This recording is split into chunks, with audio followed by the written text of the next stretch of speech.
Sí, exacto. Te toqué a discriminar. Exacto. Yo me sentía más cómodo en los pies que en el brazo. Ya, sí. Y además con máscara y todo, como que. No, Mira, entonces ya, me pidieron, o sea, me pidieron que tomara una foto y yo no la. oh,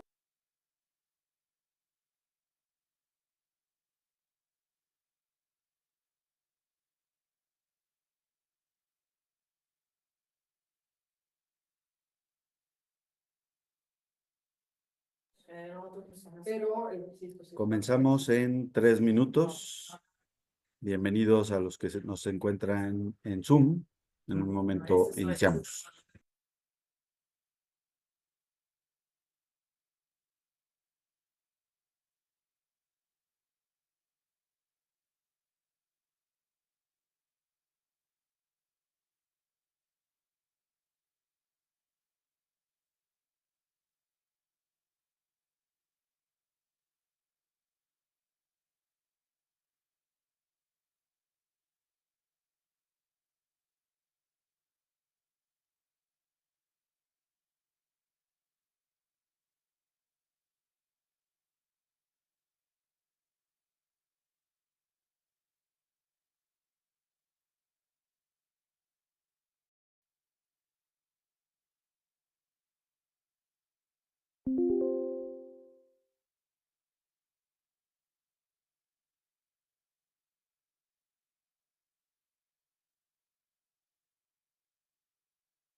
No te preocupes, ahorita lo.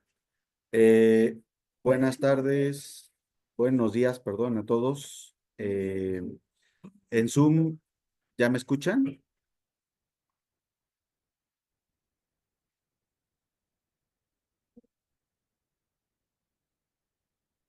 ¿En Zoom me escuchan? Yo sí, Juan. Perfecto. ¿Y me ven?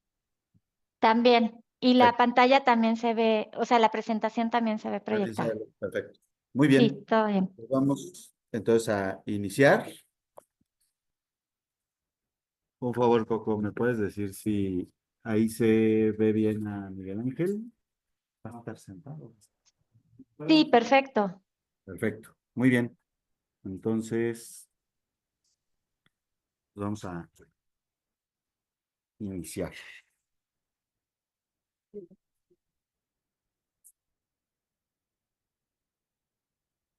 Buenos días a todos. Es un placer darles la bienvenida a esta sesión del Seminario Permanente de Investigación en Formación Integral, donde seguimos promoviendo la reflexión sobre la educación integral inspirada en valores del humanismo cristiano y centrados en la dignidad de la persona humana. Hoy nos acompaña un invitado especial, el maestro Miguel Ángel González Iturbe, quien nos hablará sobre la integración de la fe y la razón en el contexto cultural. En una época en donde vivimos, donde esta cultura ha intentado separar estos dos pilares del pensamiento humano, la exposición del maestro nos permitirá comprender cómo razón y fe no solo no se oponen, sino que se complementan y se fortalecen mutuamente. El maestro González Iturbe es doctorando en filosofía por UNAM, donde también obtuvo su maestría en filosofía. Cuenta con 2 licenciaturas en humanidades y en economía y ha complementado su formación en diversas universidades de México y en la Universidad Nacional de Córdoba, en Argentina. Lo que le ha permitido desarrollar una perspectiva filosófica amplia y multicultural. Actualmente se desempeña como profesor universitario, mentor y consultor privado en el ámbito filosófico, enfocando su investigación a la metafísica, a la nociología y a la ética, especialmente en la relación entre distintos saberes y su aplicación en el análisis de la dignidad de la persona desde los principios del tomismo. Dentro del grupo de investigación en formación integral, su labor es clave para enriquecer nuestro modelo formativo, integrando la filosofía en la educación integral y fortaleciendo la conexión entre la dirección académica de formación integral y la formación de los estudiantes.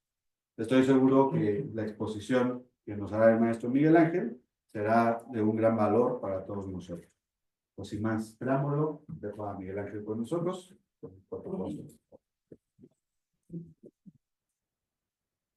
Yo quisiera empezar por agradecer la presentación del doctor Juan Manuel y también la invitación que muy amablemente me hizo para poder realizar esta plática hoy con ustedes. Y bueno, también me encuentro muy feliz y agradecer a quienes nos acompañan presencialmente, a los profesores, las profesoras, mis colegas, y también para quienes nos pueden sintonizar a través de los medios digitales.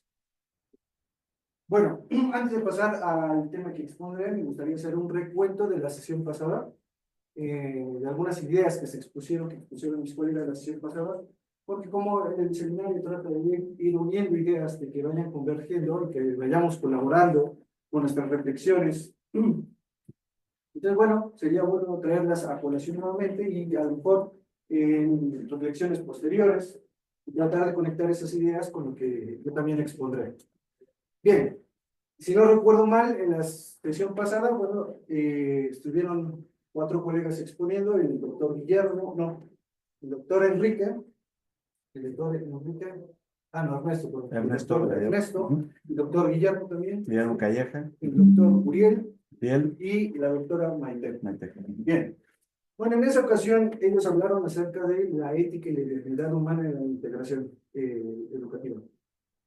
Y bueno, como parte de las reflexiones que se dieron, creo que una de las ideas principales, aunque quizá no la más explícita, fue la de que es importante retomar o fomentar el pensamiento crítico reflexivo en nuestros estudiantes, para que tengan una formación integral. Esa quizá creo que es, aunque digo, no estaba muy explicitada esa idea, pero creo que fue la idea en la que convirtieron varias inquietudes de los profesores. Pero ideas más explícitas fueron que, por ejemplo, el doctor Ernesto trajo a colación, por ejemplo, a Plutarco para hablarnos de que la idea de educación es importante, incluso desde la elección de la pareja. Desde el momento en que elegimos con quién procrear, ya hay una incidencia en cómo vamos a educar, ¿no? Porque con esa pareja vamos a procrear. También nos habló, por ejemplo, que también era importante la elección de los pedagogos, ¿no? De quién iba a educar a nuestros hijos y de la formación de los hábitos intelectuales para la elección del término medio, ¿sí? Para la lectura. Por otra parte, el doctor Uriel, si no recuerdo mal, nos habló de Hegel y de Kant.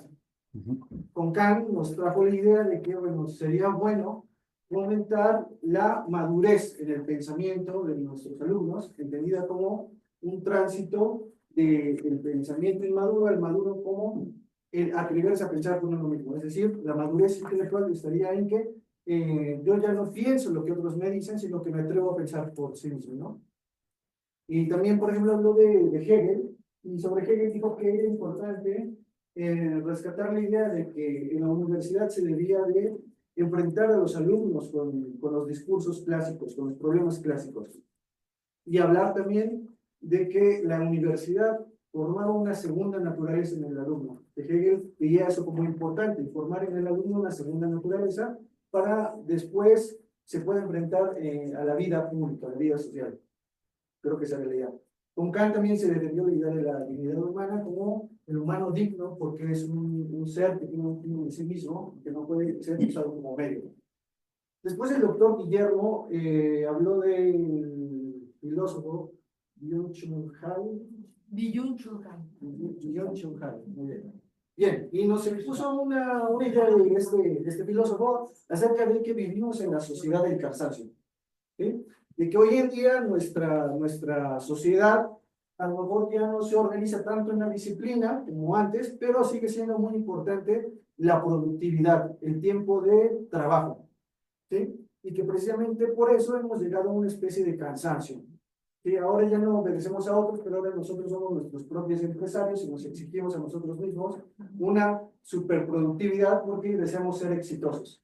Y bueno, hablaba el profesor Guillermo de que eso podría haber llevado o podría generar patologías en nuestra sociedad. Creo que en parte es cierto, porque hoy en día vivimos en un ambiente que es un caldo de cultivo para, bueno, que se desarrollen personalidades narcisistas, psicopáticas, trastornos de la personalidad, trastorno límite de la personalidad, apego ansioso, etcétera, ¿no?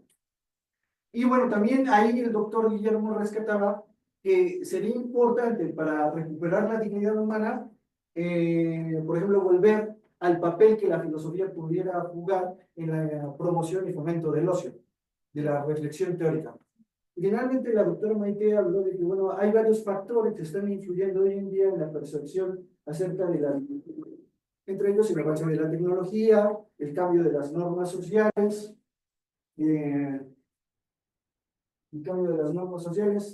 también el crecimiento de la conciencia acerca de los derechos, de la igualdad y de la tolerancia.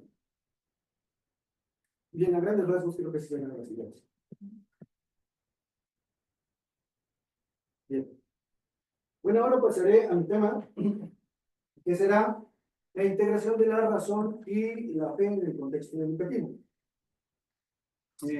Mi tema me exige hablar de la razón, de la fe y de la educación. Temas muy complejos, tópicos muy abordados, que se ha escrito muchísimo sobre eso, ¿sí?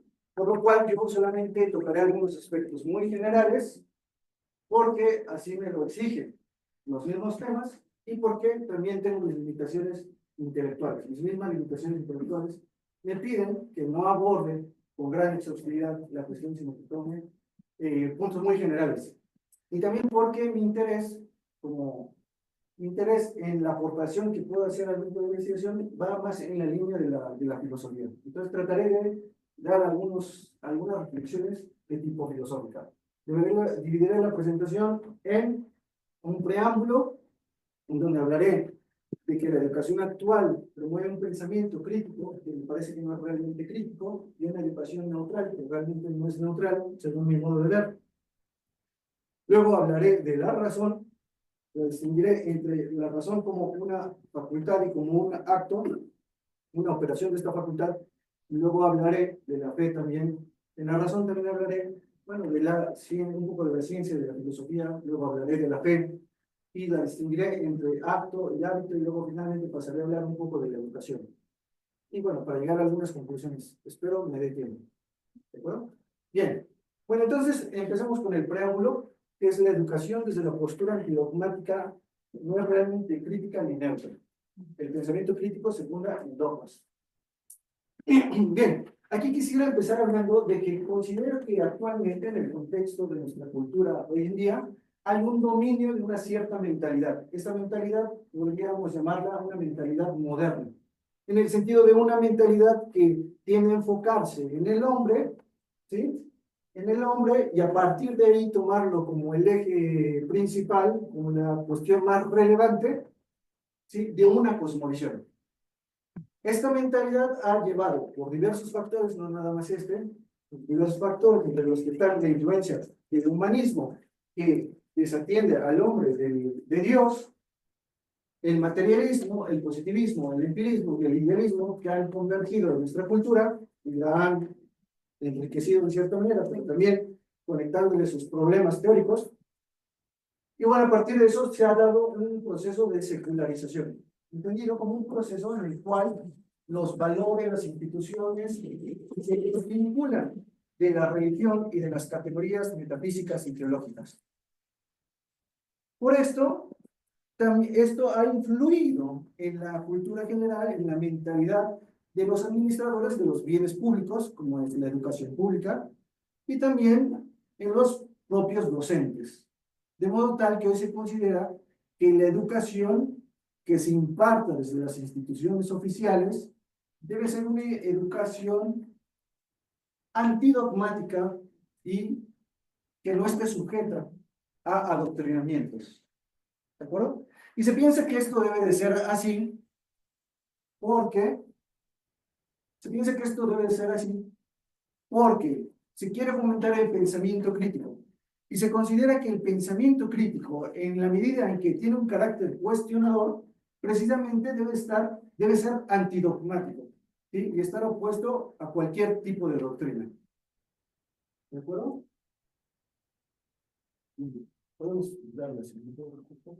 Bien, aquí traigo unas citas. Ah, por cierto, quería preguntarle si alguien quiere ser mi lector de citas. ¿Quién sería? ¿Quién más es? Doctor, muchas gracias.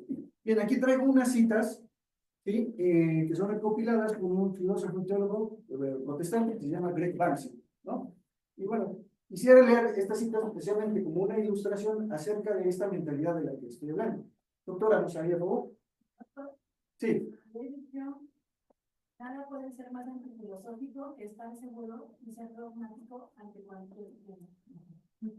Colton, que fue clérigo y escritor inglés del siglo XIX, dice: la duda es el vestíbulo que todos debemos pasar antes de entrar en el tiempo de la sabiduría. Oliver Wendell-Holmes: el haber dudado de nuestro principio es la marca del hombre civilizado. Alfred North. ¿Estás calificando? Detalle. Estoy valorando. En una discusión filosófica, la menor insinuación de una certeza dogmática como una declaración final es una exhibición de locura.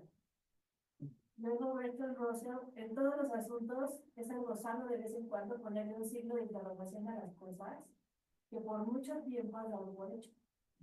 Y finalmente, Wilson Mizner dice: yo respeto la fe, pero la duda es lo que te da una educación.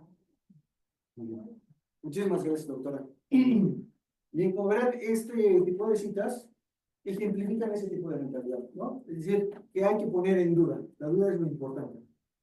La postura que yo sostengo es que la duda debe estar ordenada siempre a la verdad. Pero en este tipo de mentalidad parece que la duda es lo principal, a lo que se deben ordenar las cosas. Bien. Yo mismo he sido formado en este modelo de educación. Casi toda mi vida, cuando realicé mis estudios, pues creo que de alguna manera mis profesores, aunque no me lo decían explícitamente, mantenían más o menos este tipo de mentalidad.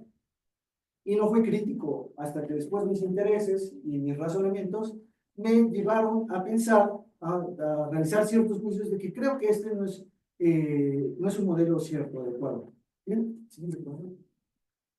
Bien, entonces yo me he llegado a formar en realidad los juicios siguientes, que en realidad no puede haber una educación que no sea un tipo de adoctrinamiento, porque adoctrinamiento es precisamente comunicar una doctrina, una enseñanza, ¿no? Y en la educación se pretende enseñar. Dos, que la verdadera educación no puede ser sino aquella que tenga la potencialidad para ser parte armoniosa de una perfección integral de la persona. Es decir, que la verdadera educación tiene que ser armoniosa con la educación integral, que busque la perfección de todos los aspectos y dimensiones del ser humano. Tres, que la verdadera educación, en tanto está ordenada a la perfección integral, no debe excluir el tratamiento de los temas concernientes al ámbito de la esfera de lo trascendental. Y cuatro, que el pensamiento crítico, para hacerlo de verdad, ha de estar fundado en el dogma, y no como se nos dice normalmente, que el pensamiento crítico es antidogmático. ¿Bien? Bien, sería para mí un poco difícil tratar de justificar racionalmente estas proposiciones, pero intentaré dar una pista de la justificación racional que podría haber para sostenerlas.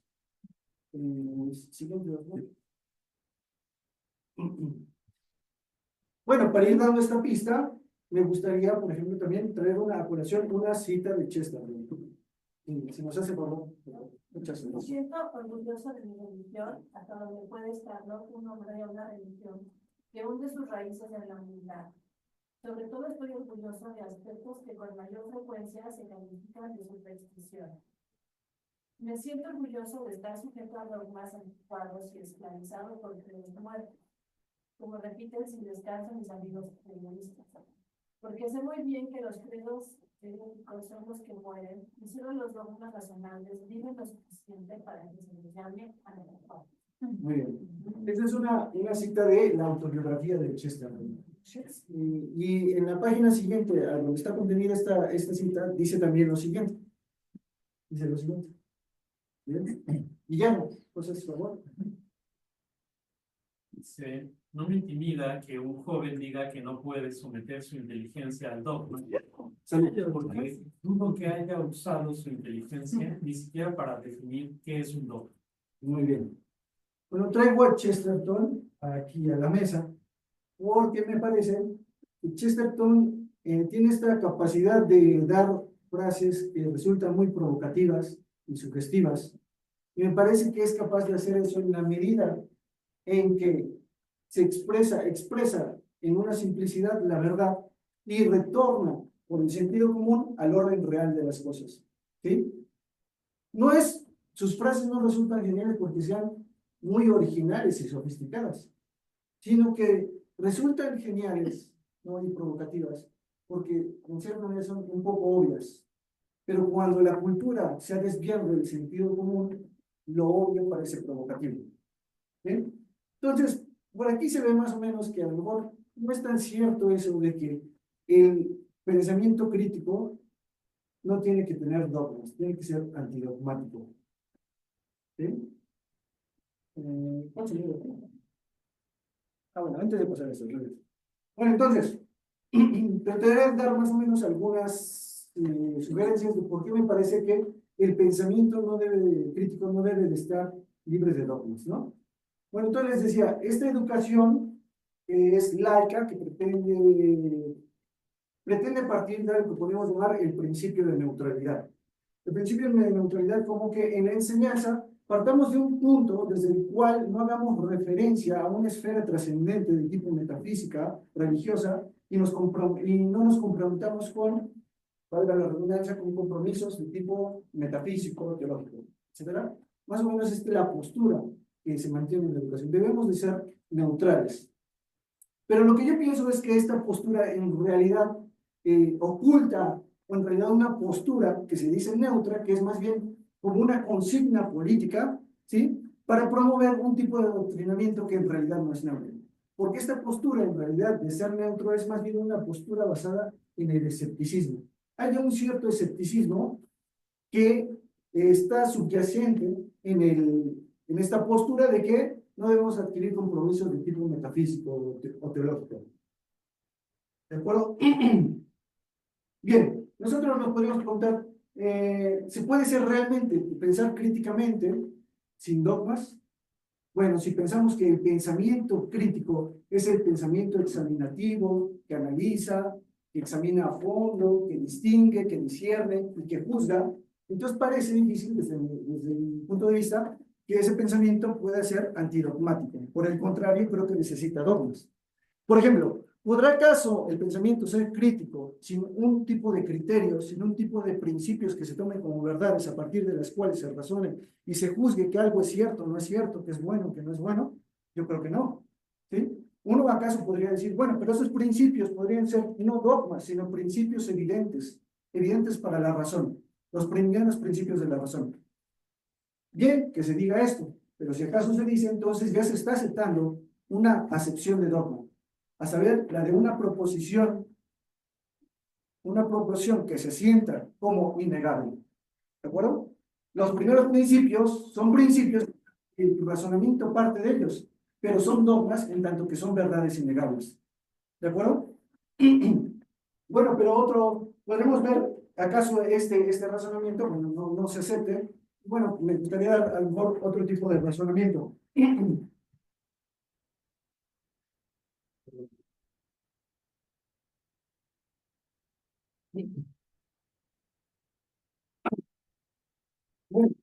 Bueno, hay otra acepción de dogma que es la verdad revelada por Dios, ¿no?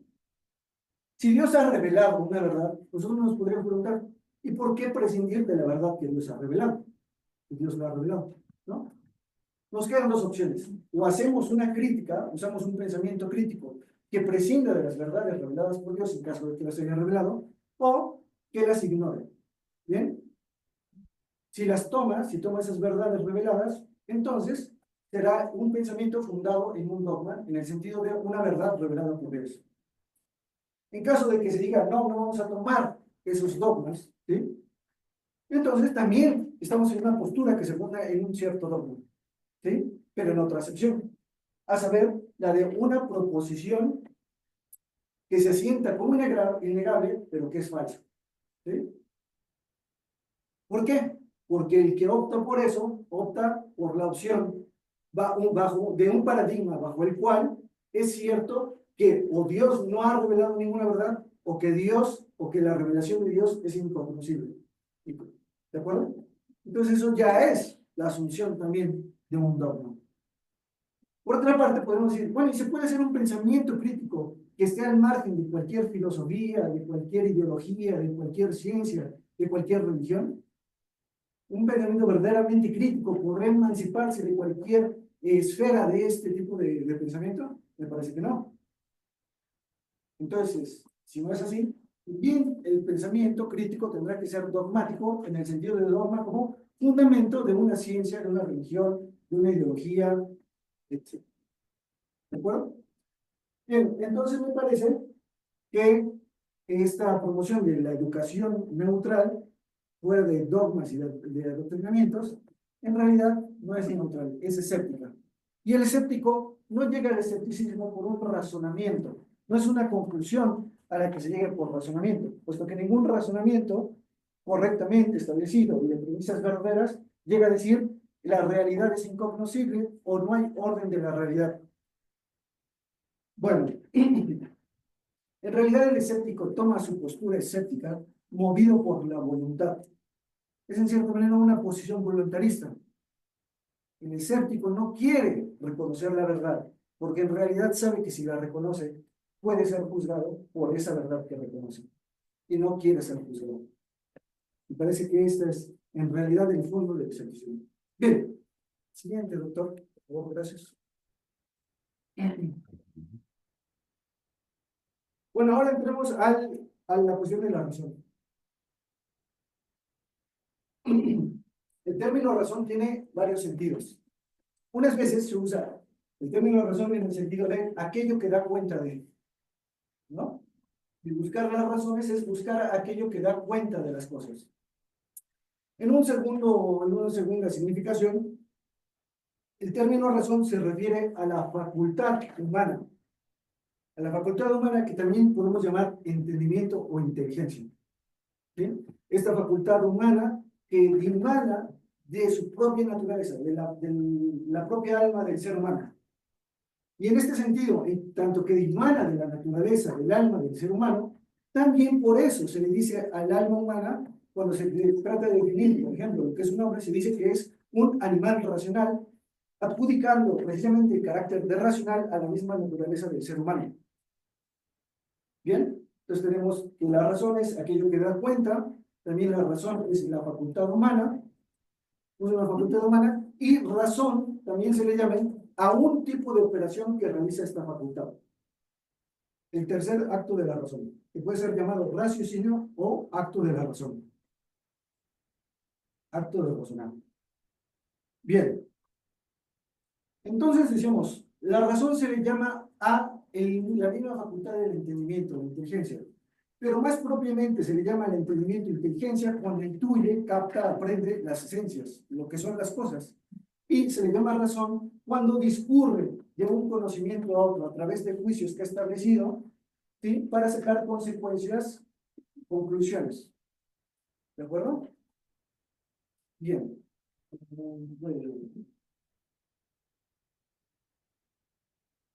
Bueno, más o menos esto lo que tienes que hacer aquí, ¿no? Tenemos el entendimiento, que cuando realiza una función intuitiva se llama inteligencia, cuando realiza una función discursiva se llama razón. ¿Sí? ¿Y qué hace la razón? Pues razonar. Y mediante el razonamiento, ¿qué hace? Bueno, puede realizar varias funciones.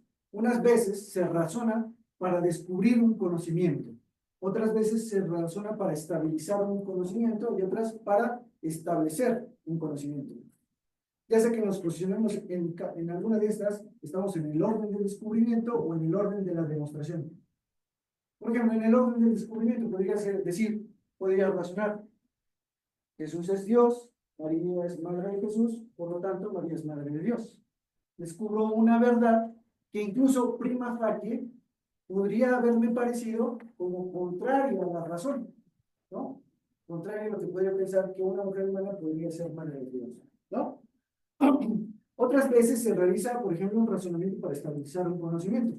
Por ejemplo, nosotros sabemos que los ángulos de un triángulo isósceles, los dos ángulos que están pegados a la base del triángulo, son iguales, ¿bien? Pero podríamos tratar de demostrarlo matemáticamente precisamente para estabilizar ese conocimiento que ya tenemos, ¿sí? Tengo un razonamiento, un argumento, demuestro que es así y estabilizo esa verdad que de por sí ya sabemos, ¿sí? Otras veces se razona para establecer el conocimiento, es decir, para dar el fundamento, el porqué de las cosas, ¿sí? Para ver por qué una verdad es verdad a través de otras verdades que no son más evidentes. El conocimiento, lo que tratamos de hacer es garantizar la certeza sobre el contenido de lo que consideramos verdad, y para establecer el conocimiento, lo que tratamos de hacer es dar el porqué, dar el fundamento. Bien.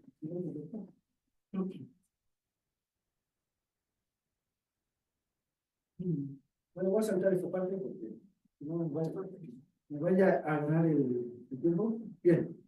Entonces tenemos que la razón es esta facultad que tiene el ser humano.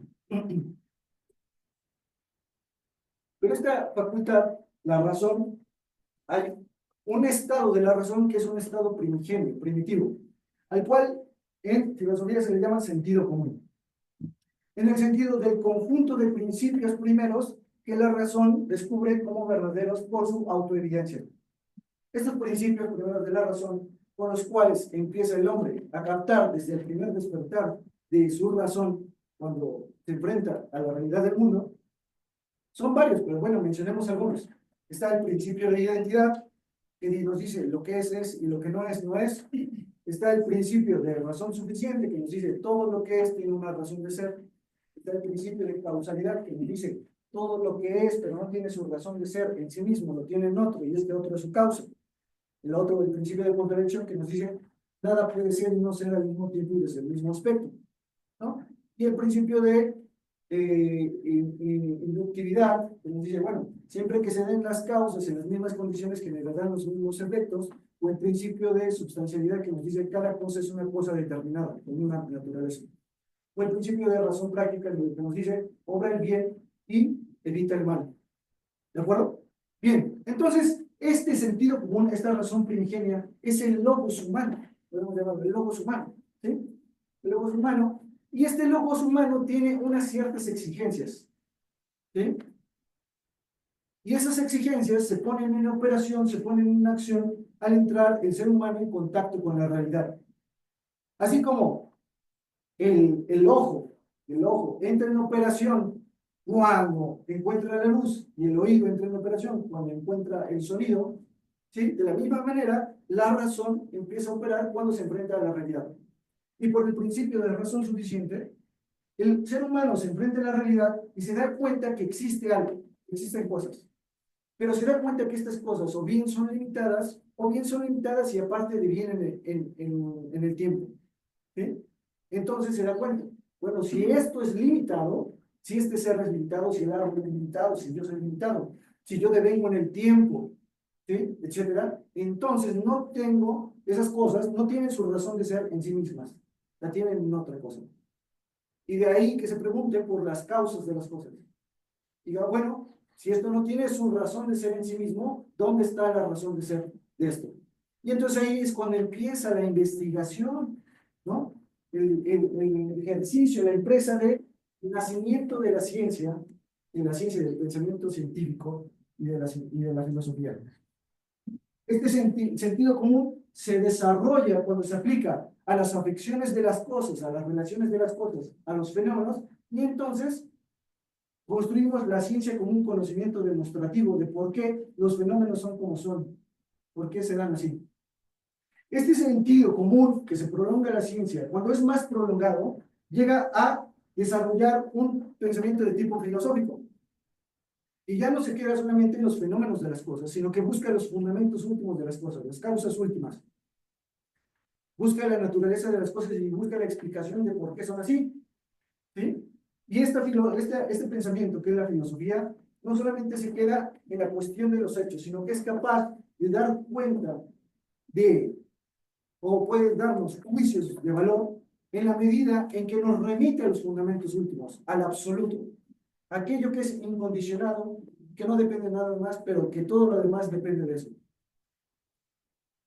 También hay otra ciencia, que es la teología, ¿sí?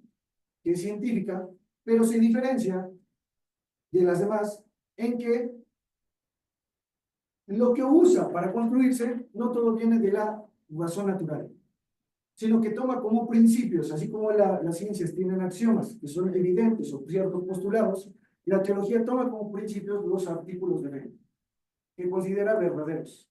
Y a partir de eso que considera una verdad revelada, entonces empieza el trabajo de razonamiento. Y el trabajo de razonamiento, entonces lo que hace es, mediante la deducción, mediante la inferencia, ir sacando las verdades virtual e implícitamente contenidas en los artículos de fe para explicitarlas. Y entonces sí tener una mayor comprensión de por qué creemos lo que creemos, ¿sí? Y cuáles son nuestros deberes y nuestras relaciones con Dios. ¿Bien?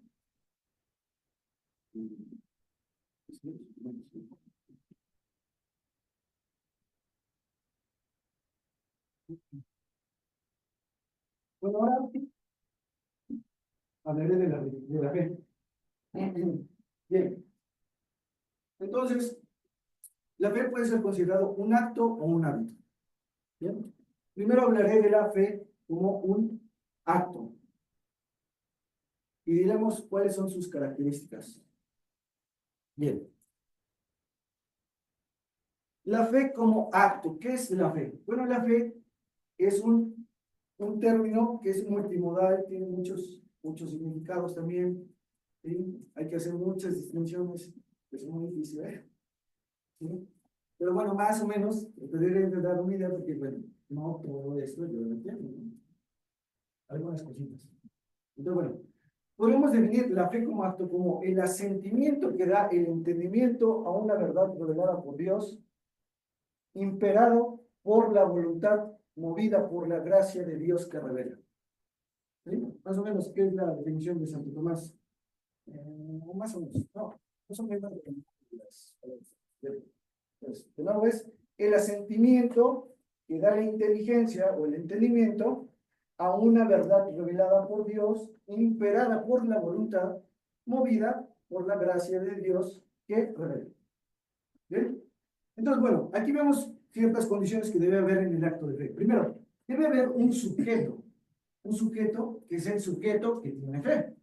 Este sujeto tiene que tener una inteligencia y una voluntad, ¿no? Ahí ya vemos, desde aquí ya vemos, por ejemplo, que la religión no es una cuestión que esté en contra de la razón, ¿sí? Porque el que tiene religión no es el perro, ni es el gato, ni es el elefante. El que tiene religión es el hombre, precisamente de naturaleza racional. Entonces aquí tenemos que el sujeto tiene que tener inteligencia y voluntad. Luego este sujeto realiza el acto de fe. El acto de fe, ¿qué es? Bueno, eso es un asentimiento. Y también es un juicio de tipo intelectual y es libre. ¿Por qué? Porque no está determinado por el objeto. ¿Sí? El asentimiento no se da por una exigencia de que la facultad intelectiva se determine por el objeto de su fe. ¿Bien? Es un juicio. ¿Por qué es un juicio? Por ejemplo, Roger Bernard dice, bueno, la fórmula de la fe no es creo en X, por ejemplo, ¿no? Creo que Jesús es Dios. Esa no es la fórmula de la fe. La fórmula del acto de fe es Jesús es Dios. ¿Bien? Como una afirmación, ¿no? Y entonces nosotros podríamos decir, ¿por qué si es un asentimiento? Entonces, ¿por qué no dices que es el juicio? ¿No? Si es un juicio, ¿por qué no dices que la fe también es el juicio mismo? Porque vean, Así como cuando decimos una verdad, nuestro espíritu se dice a sí mismo que es veraz, diciendo esa verdad.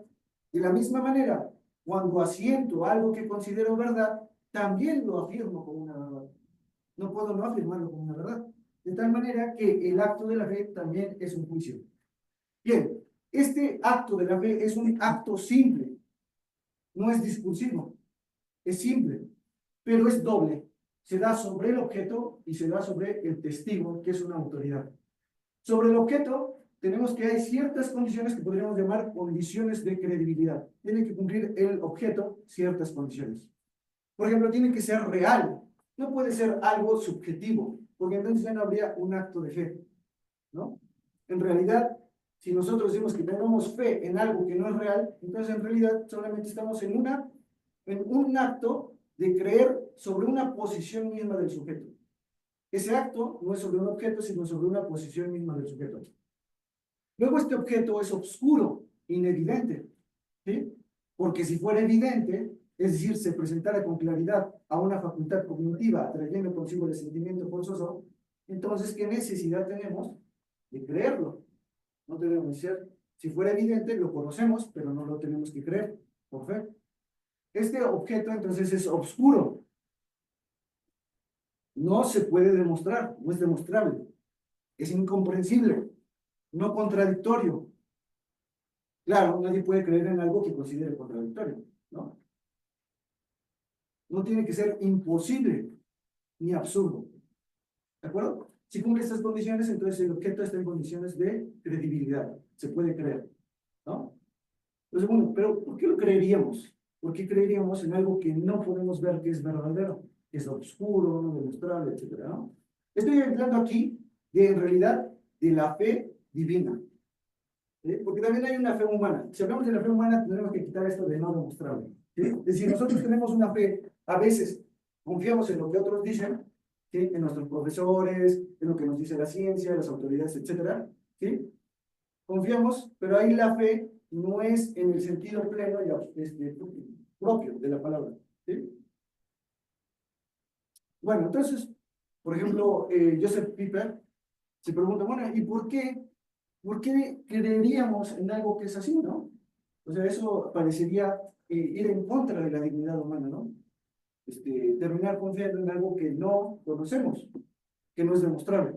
Bueno, el motivo para creer en ese objeto, que en la fe divina es Dios, ¿sí? Es Dios como primera verdad, de la cual dependen todas las de verdades, es por el testigo o el testimonio. ¿Quién da el testimonio? Dios mismo, ¿sí? Dios mismo da el testimonio. Y en tanto que Dios tiene ciertas cualidades de que no puede engañar ni puede engañarnos, ¿sí? Por ser absolutamente perfecto, por ser la verdad en sí misma, es digno de confianza y con autoridad. ¿De acuerdo? Pero este acto de fe, que es también una virtud teologal, no se da, no damos ese acto de fe por nuestras propias fuerzas. ¿Sí? Tiene que haber una libertad, una disposición libre del sujeto para darla, pero es sobrenatural y por tanto los verdaderos motivos están en Dios, en la autoridad de Dios. ¿Sí? Por eso el verdadero motivo del acto de fe es la percepción natural de la autoridad de Dios, mediante la gracia, mediante la infusión de la fe. ¿Bien? El siguiente, doctor.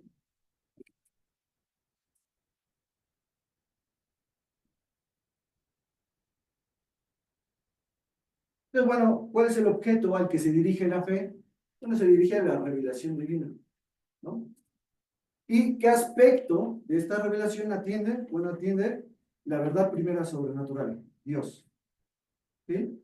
¿Y por qué medios, luz o facultades accede a este aspecto de la revelación divina? Por la autoridad de Dios sobrenaturalmente percibida. ¿De acuerdo?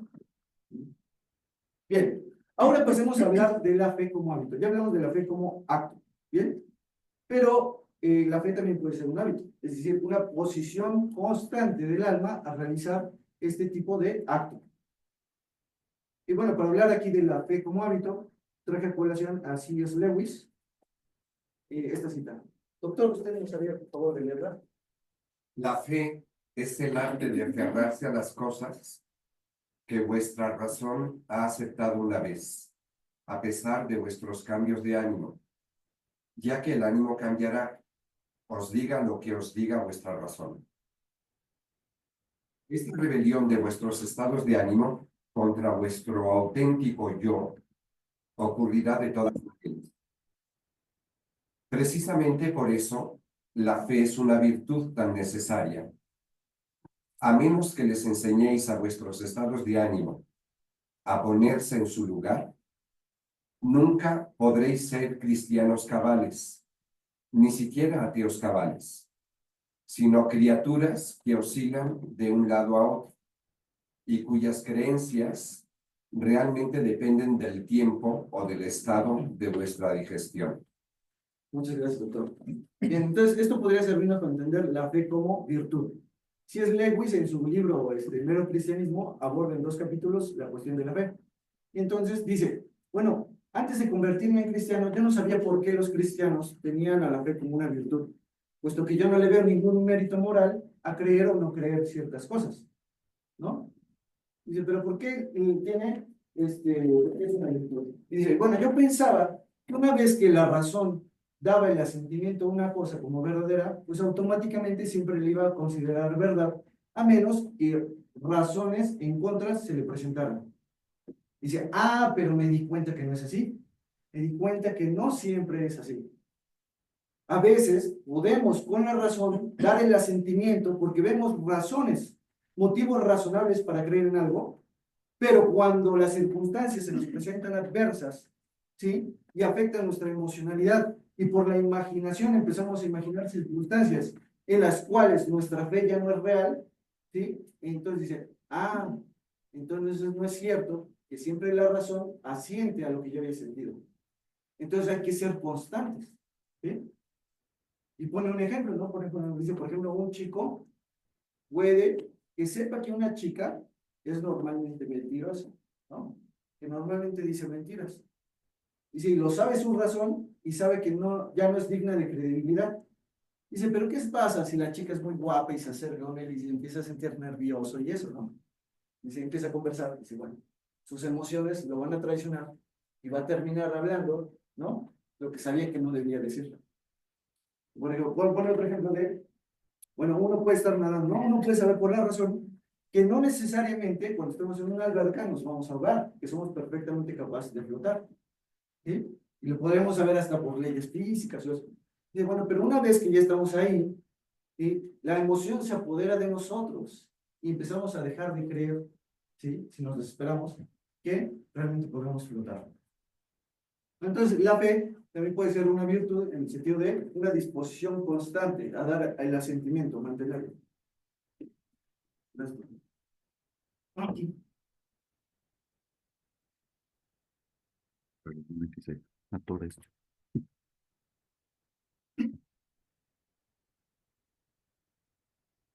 Bueno, realmente la educación. La educación, bueno. La educación, algunos dicen que viene del verbo latín, educare, no sé si lo estoy pronunciando bien, educare, y otros que viene de educere.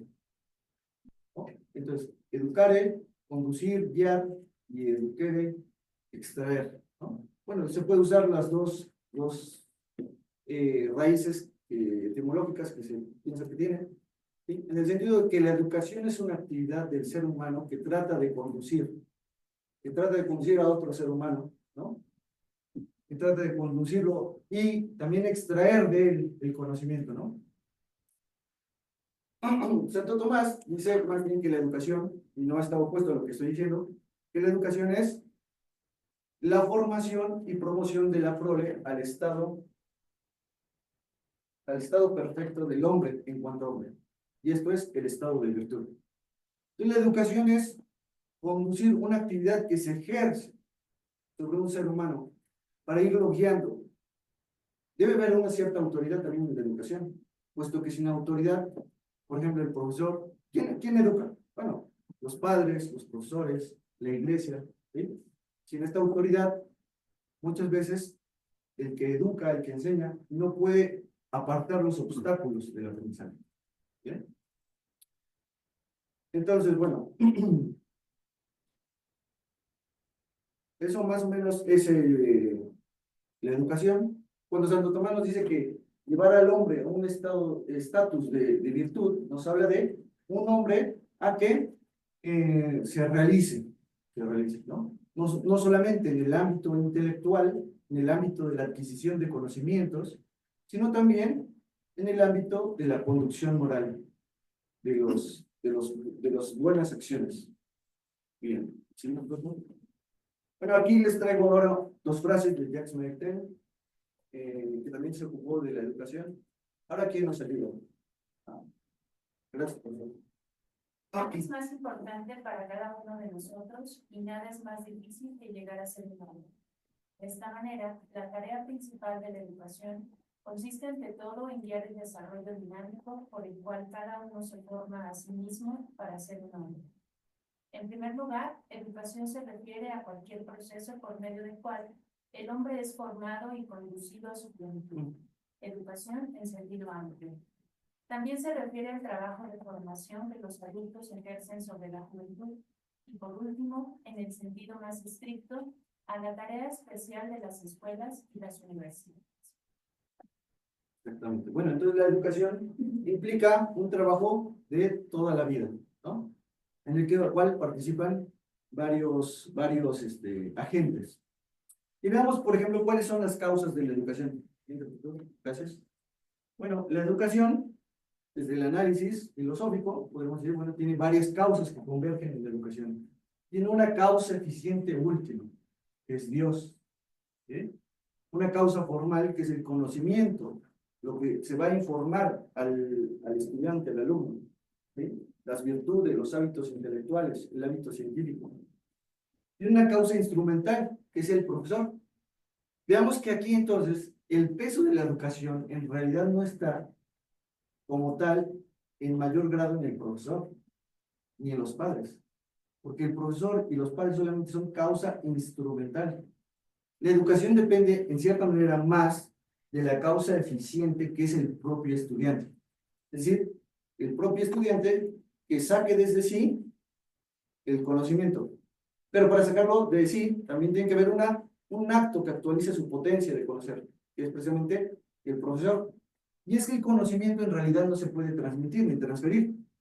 Bueno, yo creo, ¿no? Porque, bueno, a veces he oído que se habla de transferencia de conocimiento, como si fuéramos computadoras. El conocimiento no se puede transferir, ¿sí? Porque el conocimiento, ¿qué es? Es un acto del espíritu.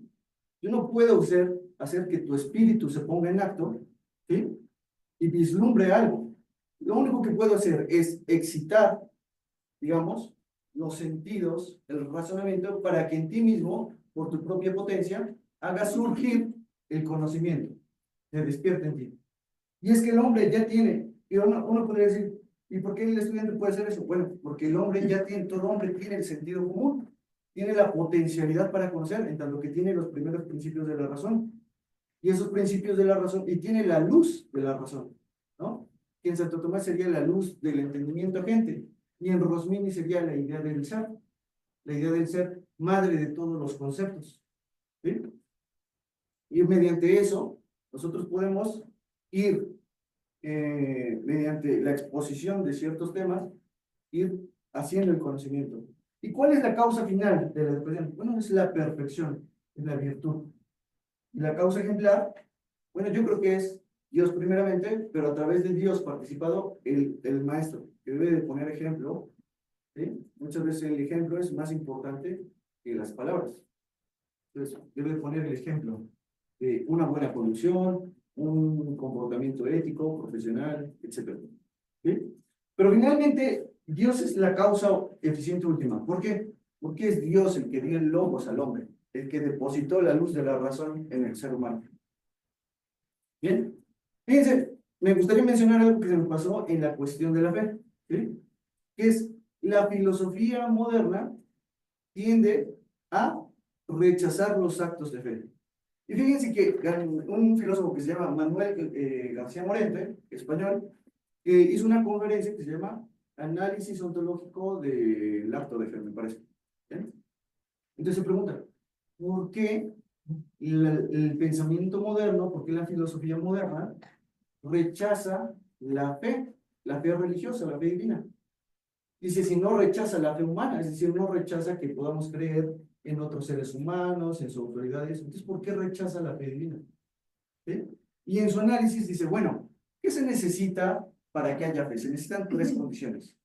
Se necesita que haya Dios, ¿sí? Segundo, que Dios haya revelado, y tercero, que la revelación sea un dogma. ¿Sí? Lo que Dios revela tiene que ser una verdad esencial e inmutable. No tiene que ser una opinión, porque si no, ¿de qué nos serviría? ¿No? Que Dios revelara opiniones. Entonces, Dios revela verdades inmutables y por eso son dogmáticas. Entonces, dice, bueno, si destruimos cualquiera de estas condiciones, se destruye el acto de fe. Y veamos, análisis, dice, bueno, el ateísmo destruye a Dios. Por lo tanto, en el ateísmo no puede haber acto de fe. El deísmo, dice, no destruye a Dios, pero destruye la revelación, en tanto que considera que Dios simplemente creó las cosas y las puso a andar, pero ya no intervino, ya no hay providencia. Dice, el protestantismo también destruye la fe. ¿Por qué? Porque el protestantismo destruye el dogma. ¿Y por qué destruye el dogma? Porque bajo el principio del libre examen, hace que cada cual pueda ser intérprete de las escrituras, y por eso mismo, entonces, cada quien llega a su parecer, a una opinión distinta de lo que la palabra es. La palabra escrita. Dice, bueno, todas estas posturas destruyen el acto de fe, pero en realidad, lo que está a fondo en cada una de estas es otra cosa. ¿Y qué es lo que está a fondo en cada una de estas cosas? Dice, bueno, lo que está de fondo es que el pensamiento moderno piensa que ni Dios ni la revelación son demostrables. Y piensa que no son demostrables porque reduce la realidad, el ser, a lo que puede ser pensado. ¿Sí? Identifica la realidad total con la realidad pensable. Y ellos piensan que, bueno, como no se puede pensar, entonces finalmente se da como un paso, ¿no? Si no se puede pensar, entonces no existe. ¿Sí? No se puede pensar esto, no se puede mostrar, por lo tanto no existe. Claro, a lo mejor ellos no lo exponen tan así. ¿Sí? Pero si nos damos cuenta en el principio de inmanencia que subyace a todo el idealismo, es muy parecido, porque el principio de inmanencia nos dice, no podemos pensar, no hay nada que puede ser pensado más allá del pensamiento. ¿Sí? Algo más allá del pensamiento es impensable, ¿no? Entonces vemos que este idealismo, precisamente, en tanto que dice que no se puede pensar nada más allá del pensamiento, asume una posición gratuita, una petición de principio, según Roger Bernard, porque precisamente es lo que debería de demostrar, pero no lo demuestra, sino que lo asume. Y lo asume porque le parece evidente. Le parece evidente que nadie puede pensar más allá del pensamiento. ¿Sí? Pero en esto subyace un error.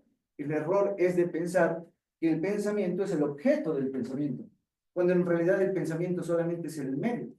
El medio. Pensamos y el pensamiento es el medio para conocer la realidad, no es el objeto pensado. Entonces vemos, fíjense, bueno, aquí ya les quería dar otra cosa que a lo mejor, una sugerencia. ¿Sí? Vemos que la actitud que rechaza que puede haber actos de fe divinos o dogmáticos es la misma actitud, la misma mentalidad que subyace a la idea de la educación como una formación neutra, ¿sí? No comprometida con ninguna cosmovisión particular. ¿Y por qué? Podemos decir por qué. Y es que yo creo que en el fondo, el idealismo que plantea este principio de inmanencia, ¿sí? Por el cual el hombre no es capaz de conocer las cosas en sí mismas, sino solamente como le aparecen, ¿sí? Ese pensamiento tiene sus orígenes y fuentes, como lo ha demostrado un filósofo francés que se llama Regis Jolivet, un filósofo tomista, hunde sus raíces y sus fuentes en el empirismo. ¿Sí? En el empirismo. Porque el empirismo nos dice, nada más puedo conocer, y es válido, el conocimiento que se da a través de la experiencia sensible externa, del cual, de esa experiencia, debo de tomar los conocimientos y verificarlos. ¿De acuerdo? Pero cuando nosotros asumimos esta posición, entonces resulta que lo que llamamos sustancia o esencia de las cosas no es cognoscible. Porque por la experiencia empírica no puedo conocer las cosas como cosas, sino solo como fenómenos perceptivos. ¿Sí? Entonces, cuando asumo esa posición, llego a la idea de que en realidad las cosas no tienen esencia, no son sustancias. Que más o menos fue la idea a la que llegó David Hume, de que no hay realmente sustancias y se puede hablar de un yo. Entonces, si las cosas no tienen esencia, ¿qué es lo que le da su unidad a las cosas? ¿Sí? Ahí viene el paso al idealismo. Si yo veo una cosa como cosa, pero la percepción no me permite decir que es una cosa, que es una unidad, sino solamente se me presenta como un fenómeno de átomos y cosas, de impresiones yuxtapuestas, ¿qué es lo que le da la unidad? Entonces viene el idealismo y dice, la unidad se la da el sujeto. ¿Sí? No es que la botella tenga una unidad, es que yo la conozco y la determino como objeto de conocimiento dándole la unidad. ¿Sí? Ya ahí que el idealismo después pasa a ser dependiente, la ontología de las cosas, ¿sí? El ser de las cosas, dependiente del pensamiento. No nos dice que las cosas no existen, solamente nos dice que no existen en sí, que en realidad dependen del acto de existencia de uno mismo. Pero si nos ponemos a analizar el empirismo, ya dijimos, bueno, el idealismo hunde sus raíces en el empirismo, pero si analizamos el empirismo, podemos decir, pero es que el empirismo no es sino un dogmatismo, el dogmatismo es la posición que dice que sí se puede alcanzar la verdad, pero un dogmatismo ya diluido, afectado por el escepticismo. ¿Sí? En el fondo de todo esto está la posición escéptica.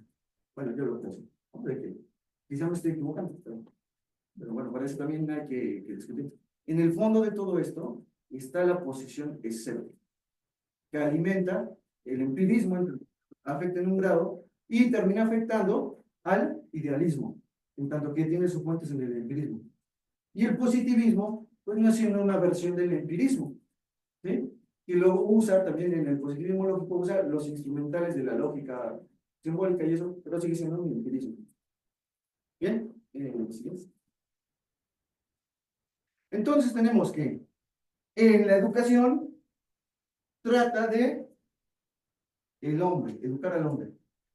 ¿De acuerdo? Entonces, la educación, en tanto que trata de educar al hombre, tiene que estar en vistas, en arreglo, en orden, a qué es el hombre, al fin del hombre. ¿Cuál es la finalidad del hombre? ¿Sí? Y nosotros no podemos educar si no conocemos cuál es la naturaleza del hombre. ¿Sí? ¿Qué es el hombre? ¿Sí? Entonces ahí tendremos que usar nuestras antropologías fundamentales, eso, ¿no? ¿Qué es el hombre? Porque solamente cuando sepa qué es el hombre, entonces podré saber cuál es su fin. De modo tal que la educación presupone una idea del hombre y por lo tanto presupone una antropología. Y lo que sucede es que actualmente las antropologías que están en boga, precisamente son antropologías que desvinculan el pensamiento filosófico, metafísico, ¿sí? Y teológico, y se quedan solamente con el aspecto material positivista. ¿Bien? Pero está bien, fíjense, esta visión, esta idea, concepto del hombre, tiene que estar dentro de una cosmovisión, dentro de una cosmovisión. ¿Sí? ¿Bien? Entonces, bueno, aquí yo les quería hablar ya finalmente sobre cosmovisiones, ¿no? No hay tantas cosmovisiones, ¿sí? No hay tantas tradiciones metafísicas. En realidad parece que solamente existen dos, ¿sí? Dos. ¿Por qué?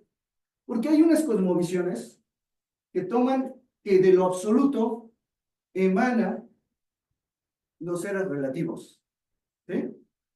Que a partir de un absoluto, de un uno, bueno, se sigue el entendimiento, el alma, la materia, etcétera, y que todo se va emanando por necesidad, ¿sí? Existen otros pensamientos para los cuales los seres relativos limitados, ¿sí? O más bien, para los cuales lo absoluto, lo divino, lo terminan reduciendo a lo relativo. Terminan atribuyendo a Dios características y atributos que no le corresponden, sino que le corresponden a los seres finitos y limitados. Hay otras visiones que hacen al revés. A los seres relativos les terminan atribuyendo cosas de Dios. Y ahí es cuando surge ¿cómo le llamaban? Que dicen que los católicos somos, idólatras, ¿no? Entonces, bueno, termina surgiendo la idolatría, ¿no? Porque se le dota al partido político, al Estado, al dinero, al éxito, a la riqueza, a la popularidad, a la fama, ¿sí? De ser el absoluto, ¿sí? Ser eso que es capaz de colmar las necesidades humanas. Bien.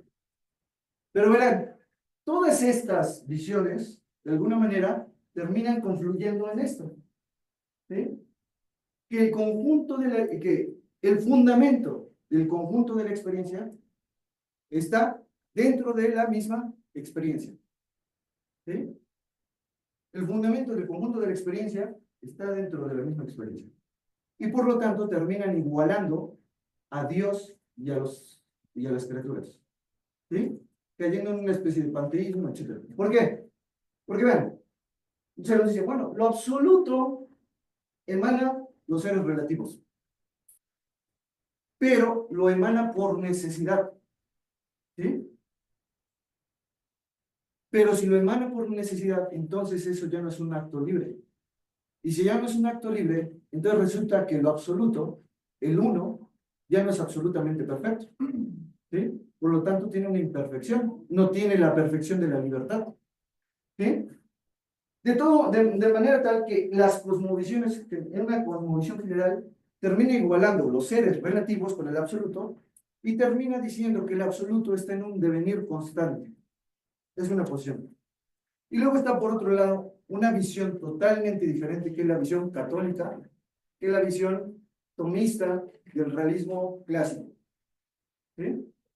Que nos dice, lo absoluto es totalmente un ser distinto de los seres relativos, ¿sí?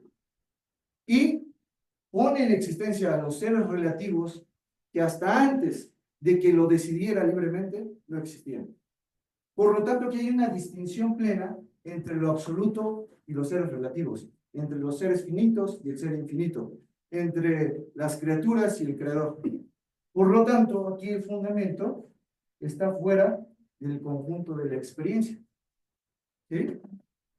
En algunos de estos modelos, quizá a lo mejor habría más, pero creo que son los básicos, podríamos enmarcar entonces la visión del hombre que se tiene. Y la visión del hombre que se tiene dependerá, en cierta manera, de la epistemología y la metafísica que se tengan. Como vemos también, por ejemplo, en nuestras materias de ser universitario. Si nosotros tenemos una posición escéptica, llegaremos a una visión del hombre en la que el hombre es un puro constructo social de relaciones históricas y eso, pero que no tiene ninguna naturaleza, ¿sí? Si nosotros asumimos una postura racionalista, llegaremos mediante Descartes a la separación de la mente y del cuerpo y diremos que el hombre es un compuesto de dos cosas, de espíritu y de cuerpo. No un compuesto, sino dos cosas diferentes, ¿sí? ¿De acuerdo?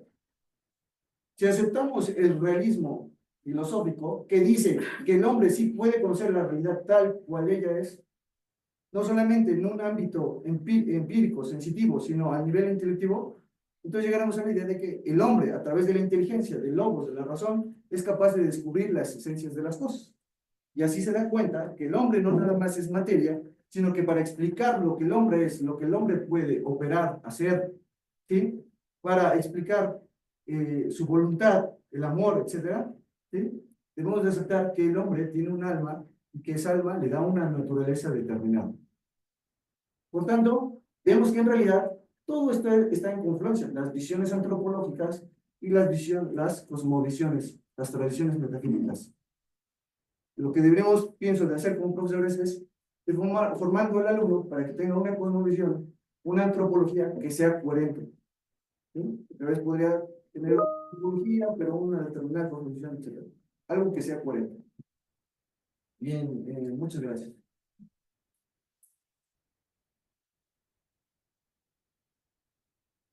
Muchas gracias, Miguel Ángel.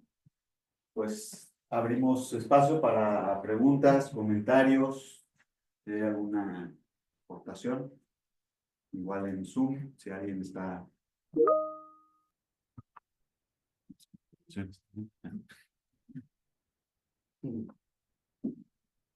Sí, doctor. Bueno, gracias por también de las ideas de estos tres amigos no que van entrelazados. Yo quisiera compartir más bien y conocer su punto de vista y el de mis compañeros que estamos aquí reunidos respecto al tema de la apologética en la universidad, ¿no? Esto invita a este diálogo. Yo hace varios años vi un debate súper interesante en la Universidad de Oxford. Y creo que además tienen una tradición de debate de este estilo que yo vi el videito y me encantó y pensaba, ¿por qué no hacemos algo así en la universidad? ¿No? Entonces, un par de apologetas cristianos, no católicos, cristianos, de otra rama, y 2 o 3 científicos, pero todos de un alto nivel. Estaban defendiendo pues cada uno su postura sobre la existencia de Dios, sobre la ciencia y lo que podemos probar, etcétera, existe, Dios se queda más en el plano subjetivo, etcétera, etcétera. Y una sala repleta de jóvenes, además todos ponían atención, es decir, estaban inmersos en un debate en el que se sentían cómodos. Deja de ser el tema de la existencia de Dios, a veces una especie de tabú del que a lo mejor no queremos hablar porque mi compañerito va a decir que Dios, ¿no? Es decir, donde me siento cómodo con las ideas de los otros, que eso también construye la comunidad. Termina el debate y la tradición es que hay 2 puertas, ¿no? En los 2 lados del salón. Y los alumnos salen por la puerta que representa al equipo ganador, por decirlo de alguna manera. Y es fabuloso, ¿no? Entonces, ¿cómo podríamos incorporar algo así en la universidad para hacer que sea ese espacio donde me siento libre de decir que soy creyente y no criticado, ¿no? Y también los compañeros, las personas, los alumnos que son ateos, que puedan también sentir con esa libertad de escuchar otra postura, pero es un debate tal, como tal, que invita al diálogo, ¿no? Porque creo que es importante, no solo para los estudiantes, para todos los que formamos parte de la comunidad universitaria, ¿no? Además de tener esa verdad revelada, poder sustentarla desde la acción. Entonces, es lo que yo quería compartir y conocer. No, bueno, a mí me parecía muy bueno ese ejercicio que lo realizáramos en la universidad. Quizá el doctor Juan Manuel lo pueda coordinar y promover, es una buena propuesta. Siempre es importante, por ejemplo, hacer esos ejercicios en dialéctica también, ¿no? Para ir formando también los alumnos en el diálogo, en las discusiones, en la identificación de falacias o de argumentos bien construidos. ¿Sí? Sería muy interesante. Pues hay que promoverlo. A ver, Maru. A ver, en Inglaterra, y cuando recibimos exalumnos del colegio alemán, hay una fuerte preocupación por la alimentación. Pero yo no veo a mis alumnos preocupados por la alimentación. Tú esas mis certezas, qué padre, estoy feliz con ellas y vamos, ¿no? Sí creo que nos urge, ahorita comentaba yo con Coco en medio de la relación, tener más talleres de pensamiento crítico, pero ojo, también de diálogo. Cuando digo talleres, es no cursos, no filosofía sobre el pensamiento crítico que podemos tener 500 libros, ¿no? Y de hecho algunos de aquí hemos escrito sobre el pensamiento crítico, sino de verdad volver a despertar en los alumnos no basta que te sientes cómodo con tus certezas. Y la segunda es, yo creo que nos urgiría, y más a nosotros, los que estamos aquí, ser expertos en diálogo. No sabemos dialogar. Estamos muy cómodos con nuestras propias certezas y se las damos a los demás. Y ahorita hay una cultura de polarización. Quien se atreva a dudar de mi certeza, te cancelo. Y ya me traicionaste, y ya no quiero volver a saber nada, ¿no? Por si sirve, y aprovecho, no era para hacer comercial, pero próximamente yo organizo, un encuentro que se llama Círculo Newman, en el cual damos un texto, y el texto que elegí ahora salió en el debate, en el periódico El Debate, por ahí del 22-24 de diciembre, que se llama No por pensar más se piensa mejor. Y entonces dice, ¿cómo se piensa mejor? No basta conocer en vez de 20 ríos 200. Perdón, el doctorado no quita el doctorado, con todo respeto, todo lo que cuesta el doctorado, ¿no? sino solo crece el pensamiento cuando se rompe, cuando nos atrevemos a elegir al otro y tratamos de entender desde dónde nos está diciendo lo que nos dice, antes que trincherarme en la seguridad de mi certeza, lo cual no implica caer en un relativismo, ¿verdad? Pero así como carta Santa Claus, yo diría cómo sería bonito que este grupo, además de esta sana integración de fe y razón, que me encanta, creciéramos en diálogo y en pensamiento crítico. Creo que en general es, te doy lo mío y si te sirve muy bien y si no, que pena a tu casa. O sea, si me sigues muy bien y si no, que Y fíjate que en el marco de esta experiencia que les comparto, porque me parece más formidable, fue que los chavos se levantaban, porque después del debate había preguntas, por supuesto. Pero hay unas preguntas genuinas, son realmente auténticas, por eso me atrevo a decir que se sentían en este ambiente de confianza donde yo puedo manifestar mi punto de vista y preguntar. Pero entonces es esa apertura del diálogo donde no me quedo ya y me digas lo que me digas, yo de aquí no me muevo, sino esa curiosidad auténtica de decir, bueno, a ver, mi duda es esta, a ver, dime, ¿no? ¿Cuál es tu argumento para ver si yo cambio de opinión o cómo lo incorporo? ¿Sabes? Que eso es lo que hace el diálogo y la presentación. Me pareció. creo que hay mucho miedo a equivocarnos, Sí, y mucho y hacer miedo al juzgados, conflicto. O sea, aquí es, Claro. ¿quién va a venir en el examen? ¿Quién? O sea, a nivel licenciatura, no a nivel Sí. posgrado, ¿verdad? A ver, no me voy a meter en broncas, ¿qué me vas a preguntar? Te doy eso y la llevamos en paz. O dos, a ser juzgado más por mis padres que por el profe. Me preocupa más la cancelación a veces de los Sí, padres qué oso, que van a decir. que del profe. Algo no hemos transmitido bien de la manera de educar, que en vez de caminemos juntos, y si se equivoca es parte del proceso y cargamos unos con otros, que lo importante es, yo sí sé, yo gano un debate, sí. Sí, me parece muy importante eso de fomentar el diálogo, el respeto, siempre con la búsqueda de la verdad, ¿no? Parecería bien que hiciéramos esos ejercicios, ¿no? Pueden ser a lo mejor unos talleres, o entre nosotros mismos ir practicando, y después ampliar. Para la misma. Pues entonces los invito al círculo mismo, Quizás lo tengo. Muy entendido entre 12 y 16 alumnos, los dos semestres, porque doy clase de ética en inglés. Entonces no se pueden meter tantos y son, la mayoría son de global management. Pero sí siento que como llegas a un tope, si quieres realmente tener diálogo en el salón y que todos tengan el tiempo de expresarse y tener presentaciones, etcétera, como que no sé cómo lo haría con 30 o 40 o 50 alumnos, que ya sería imposible, ¿no? Como darles, porque también hay mucho que se forma esto entre, yo me quedé pensando en eso de causa eficiente como alumno, pero causa instrumental como profesor. Y para que el alumno forme su conocimiento necesita poder hablar cara a cara con alguien o confrontarse con alguien. Y no simplemente con un texto o un video, etcétera. Entonces, y también con el profesor.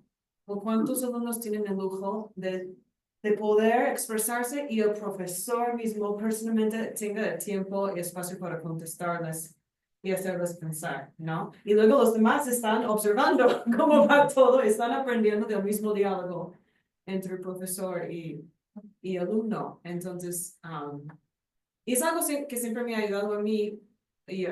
Yo fui estudiante de doctorado en Estados Unidos y algo que quejé del programa era que siempre nos hacen hacer presentaciones y contestarnos unos a otros los alumnos, pero yo quería escuchar a los profesores entre sí y también entre con los alumnos porque son los expertos, ¿no?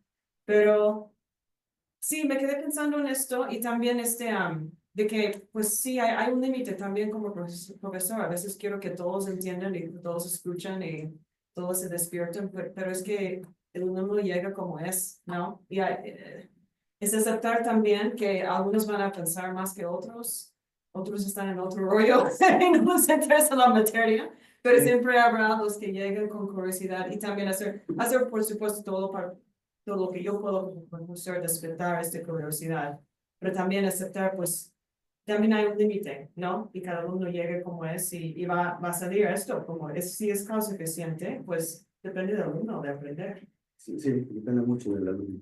De la disposición que tenga, de la curiosidad. Sí, todos diferentes. Muy bien, pues muchas gracias, Miguel Ángel, por la conferencia. Quería aprovechar este espacio.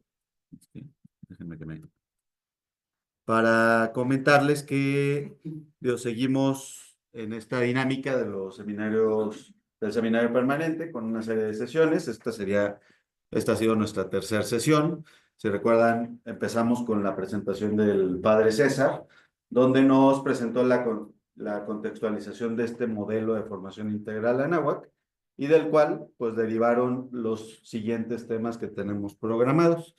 Ya Miguel Ángel nos habló de esta primer ejercicio que hicimos bueno, eso fue en diciembre, fortalecer el diálogo sobre ética y dignidad humana, en la formación integral, hoy con este tema de la integración de la fe y la razón en el contexto educativo, y pues extenderles la invitación al siguiente módulo, que va a ser la siguiente sesión, que será el 26 de febrero, es también miércoles, ahorita nos quedaron justo en estas fechas, los miércoles, solamente, si me lo recuerdo, la de junio va a quedar en un lunes, pero todas las conferencias pues estarán grabando, los paneles, las mesas redondas. En esta ocasión va a ser una mesa redonda sobre desarrollo personal y profesional, maduración integral del estudiante.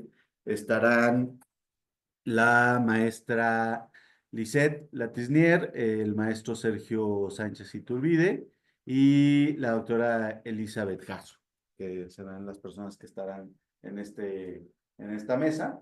Y pues extenderle la más cordial invitación. En principio es en el auditorio de Pastoral. En esa ocasión se va a invitar también a grupos de alumnos. Entonces va a ser también otra dinámica, ¿no? Con estos grupos. La idea es, vamos a estar el grupo de investigación en la parte de adelante del auditorio y vamos a reservar una parte de atrás para los alumnos. Entonces, les invitamos a que nos acompañen en este ejercicio y simplemente recordar nuestros objetivos, ¿no? Como grupo. No me voy a detener mucho, me centraré en el objetivo general, que es promover, ¿no? Ya se cortó ahí la presentación, pero es promover la investigación en el modelo de formación integral inspirado en valores del humanismo cristiano, centrado en la persona como criatura de Dios con dignidad propia, unidad de espíritu y cuerpo, llamada al amor y a la trascendencia. Este modelo pues busca investigar cómo formar la excelencia desde la exigencia, desarrollar técnica con visión ética, promover una ciencia que inspira la sabiduría y enaltecer la belleza a través del arte y la cultura. Todo esto es el modelo de formación integral de Anáhuac. Este modelo busca investigar cómo formar para la excelencia desde esta exigencia. Perdón, me repetí esta. Sí, perdón. La investigación debe enfocarse en la incorporación consciente de todas estas facultades, dimensiones, relaciones del estudiante con el currículo universitario, evitando reduccionismos y garantizando un proceso de maduración y formación integral. Entonces, estos elementos nos llevan a eso. Esto finalmente es una acción de la universidad en la que implementamos actividades, planes, programas curriculares que involucren a todas las facultades, dimensiones, relaciones del estudiante de manera adecuada e integradora, apoyando al desarrollo personal y social a través de una educación de calidad basada en la búsqueda de la verdad, el rigor académico, la honestidad intelectual y la investigación científica. Y como saben, pues el grupo al final lo debemos concretar en productos también de investigación, que son finalmente desde estos ejercicios de seminarios, pero también en ir acuñando documentos, ¿no? Artículos. Ahorita de las primeras 2 sesiones que se tuvieron, ya el grupo, por ejemplo, de la sesión 2 está trabajando un artículo en el que la idea es mandarlo a una publicación científica, en una revista académica, y de cada ponencia, aquí le pedimos al maestro Miguel Ángel que de esta ponencia nos ayude pues, a ir conformando ese artículo, que puede ser para efectos de difusión, o podemos mandar a alguna revista, pero esa es la idea, ¿no? Que del grupo empiecen a brotar este tipo de productos, con la finalidad pues, de seguirlo extendiendo. En Zoom igual nos acompañaron personas de Querétaro, seguimos extendiendo la invitación a la red Anáhuac para que se vayan incorporando personas interesadas en formar parte de este grupo, y también extender después la invitación a que cada uno de los miembros del grupo pues puedan presentar sus ponencias que abonen a este modelo de formación integral, ¿no? Entonces, pues también hacerles esta cordial invitación, y pues sin más, agradecer nuevamente a Miguel Ángel y a todos los asistentes. Muy bien. Perfecto. También vamos a estar entregando, ya me entregaron unas, son las constancias de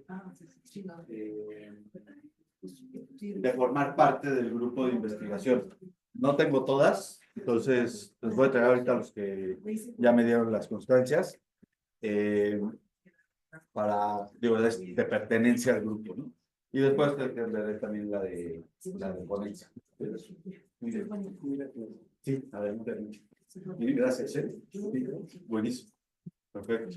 Gracias. Bye, bye. Para los de Zoom, muchas gracias por su asistencia. Gracias. Y quedamos a sus órdenes. Muchas gracias. Hasta luego. Bye, bye. Hasta luego.